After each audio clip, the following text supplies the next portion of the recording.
Muchas veces hemos escuchado el término proteínas y usualmente cuando nos hablan de proteínas nos hablan de algún alimento. Entonces, por ejemplo, la abuela o la mamá cuando le decía a uno, cómase los frijoles que son ricos en proteínas. Entonces, nosotros siempre hemos oído hablar de las proteínas como un nutriente que hace parte de los alimentos como la carne, los frijoles, las arvejas, etcétera, etcétera. Y es verdad. Hombre, Eso, sí, qué pena la interrumpo, y no, que es que acabo de encontrar una pregunta acá en el cuaderno. ¿Usted se basa en algún libro? sí. ¿En cuál? Un libro que se llama Bioquímica de Harper y otro que se llama Bioquímicas para la ciencia de la salud, pero no recuerdo el autor de ese libro. Se llama Bioquímica para las ciencias de la salud. Eso está en la bibliografía del programa. Pues yo les envié a ustedes un programa al principio de semestre donde aparece pues el cronograma de las actividades y demás, y al final de ese programa aparece la bibliografía. Los libros que están ahí citados, esos son los que yo utilizo. Si quiere de pronto al final de la clase, entonces le envío nuevamente el programa. Listo, porfa, muchas gracias. Vale, con gusto.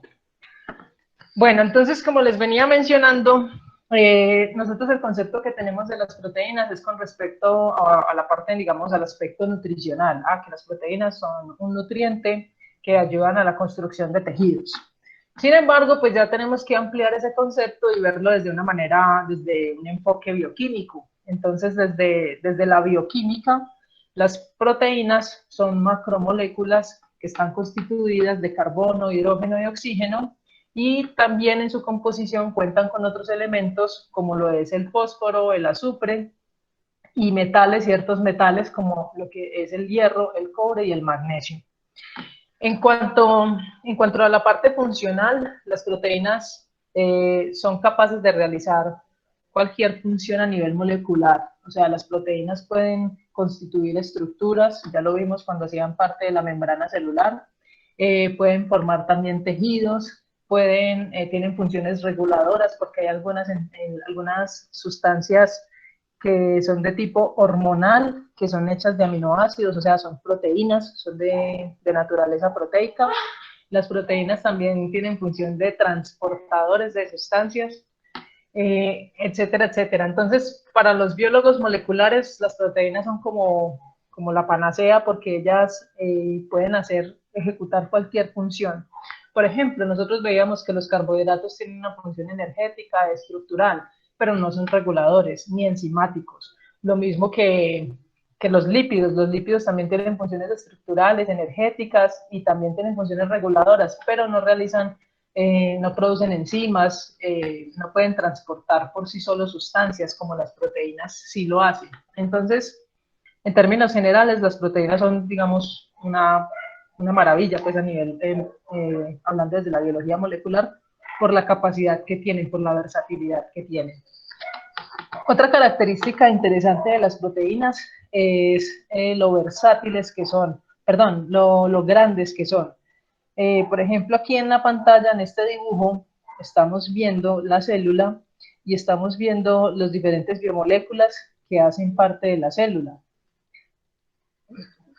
Entonces, vemos, por ejemplo, el anillo de glucosa. Este anillo de glucosa es un monosacárido que ya hemos hablado de ellos. Los puntos que están en rojo son los oxígenos, los que están en blanco son los hidrógenos y los que se ven un poco más oscuros pues son los carbonos. Entonces, un anillo de glucosa pues normalmente está formado como entre 5 o 6 carbonos. Al otro lado, donde vemos la insulina esa es una proteína.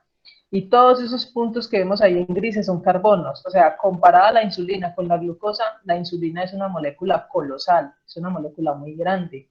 Entonces, eso es lo que yo quiero que ustedes me entiendan con esta imagen, que entiendan que las proteínas son moléculas colosales, son moléculas muy grandes, mucho más grandes que los polisacáridos, que los lípidos, y son moléculas colosales, ¿sí? Entonces, eso es como para que ustedes tengan una idea de cómo es un monosacárido al lado de una proteína.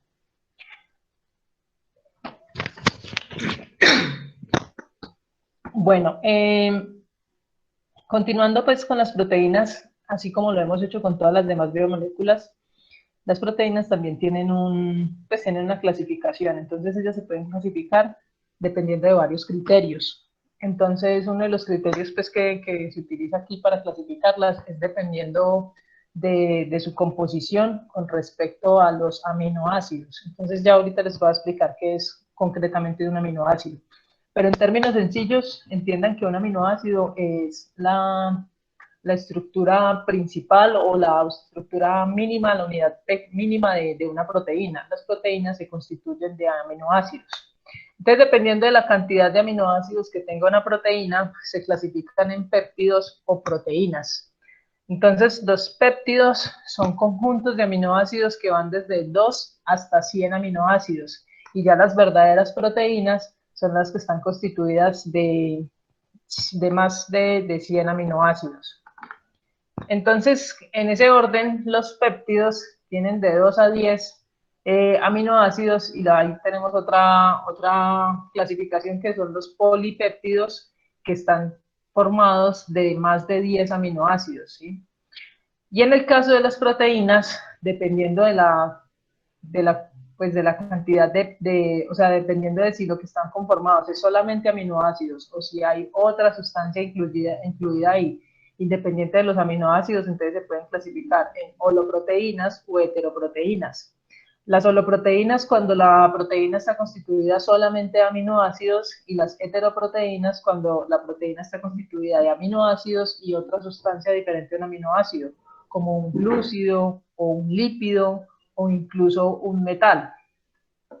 Entonces, con respecto a la cantidad de aminoácidos, las proteínas se clasifican en péptidos o proteínas. Otro criterio de clasificación es dependiendo de la solubilidad que ellas presenten, en qué sustancias son solubles. Entonces, según la solubilidad, que es el que aparece ahí en azul, las proteínas se pueden clasificar en albúminas, en globulinas, en gluteínas o en prolaminas. Otros criterios de clasificación que se han utilizado son la composición y también la conformación. Entonces ahí el que vemos en color rosado, según su composición, ellas pueden ser simples o complejas, que era la clasificación que les mencionaba hace un momento. Son simples si solamente están constituidas de aminoácidos o son complejas si están conformadas por aminoácidos y por otra sustancia más. Según su conformación, entonces dependiendo de cómo sean, o sea, la forma, cómo se vean estructuralmente, ellas pueden ser fibrosas o pueden ser globulares. Y con respecto a la solubilidad que ya les había mencionado, entonces dependiendo de ellas en qué sustancias se puedan disolver. Entonces no sé si alcancen a ver ahí en la pantalla que cuando son solubles en agua se les dice que son albúminas, cuando son solubles en soluciones salinas diluidas o en soluciones salinas se les llama globulinas, cuando son solubles en ácidos o en bases se les llama gluteínas y cuando son solubles en soluciones de etanol se les llama prolaminas, que ya más adelante pues vamos a hablar un poco más de cada una de ellas. Entonces, ahora sí vamos a hablar de la unidad estructural de las proteínas. O sea, ya hablamos de las proteínas en conjunto, de forma general. Entonces, ahora vamos a hablar, digamos, de la estructura mínima de las proteínas, que son los aminoácidos.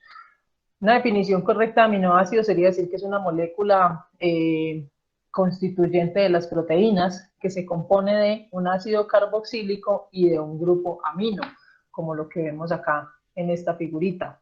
Entonces, ya les voy a explicar un poco más. Cuando ustedes estaban en su curso de química orgánica en el colegio, a ustedes les explicaron un poco sobre las funciones de química orgánica, que cuáles eran los aldehídos, que las cetonas, etcétera, etcétera.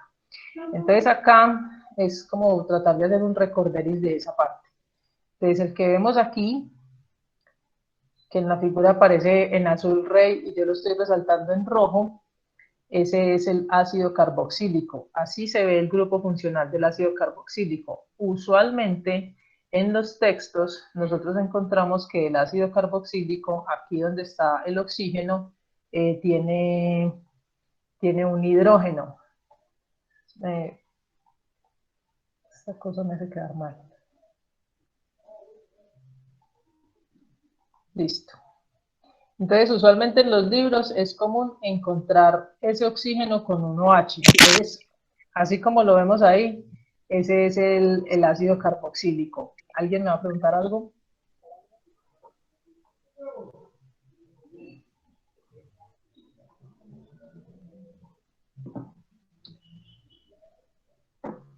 Bueno, entonces, ese es el ácido carboxílico. Al otro lado, que aparece en la figura en color rojo, ese es el grupo amino. Entonces, como estos aminoácidos se componen de un grupo amino y se componen de otro grupo que es el ácido carboxílico, entonces por eso reciben el nombre de aminoácidos.